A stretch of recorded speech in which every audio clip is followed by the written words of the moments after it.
Elizabeth pakaramba nemurume achituruka pauri wasara kuroya nani? Elizabeth pakarambwa pakaramba nemurume vachienda kwaakaenda wasara kuroya nani? Akazouya arambwa ariko Elizabeth akazouya muri kuendera mberi nebasa renyu mese.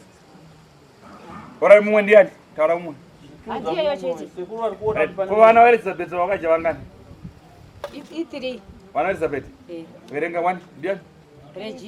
Regina nani? Natare nani? Na Olivia. Vana vaElizabeth kao? Ko vako iwewe? Wangu Jean nani? Na kunata nani? Nemumwe mudikidika akafa 3 months. 3 months.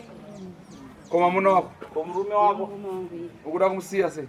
Komurume wako uda. Saka uchaita sei naye wenda tasaone vanhu vakaitonyara kuti vanhu ndomuda wari kwawani. Asi tasana zvakaita runako rwake. Iwe wakumpasa uroi. Achadiwa nani uroi? Wakaita utsinye musibo. Ona apa iwe une chinhu chako chauti ndinongo chimunyenga uchimurara nechinhu chako. Apa uyu hana kana appetite kana yemurume kana yekuda kuti arariwe. Akarariwa ndizvo zvatopera. Uchachita sei nachinhu chigondo chacho? Ko chimwe chaunomuyamwisa nacho mazamu chiri kupi? Ndiwe here unenge uchiyamwa kana kuti une chikiti chako chiri kumba kuti unoyamwa mazamu? Ipapa ndichaziva baba ndakumbira sekuru kuti vandisunga. Kana uchida kusunungurwa taura chokwadi. Ndikuti kuti sekuru vandisunungure nekuti hapana chandichaziva. Hapana chaziva? Asi gondo ariko kaunonyenga.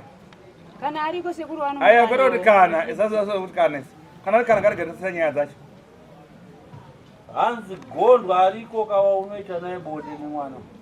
Ariko. Ariko. For these and more stories, tune into Zim News Bit TV with Robert Tafumani.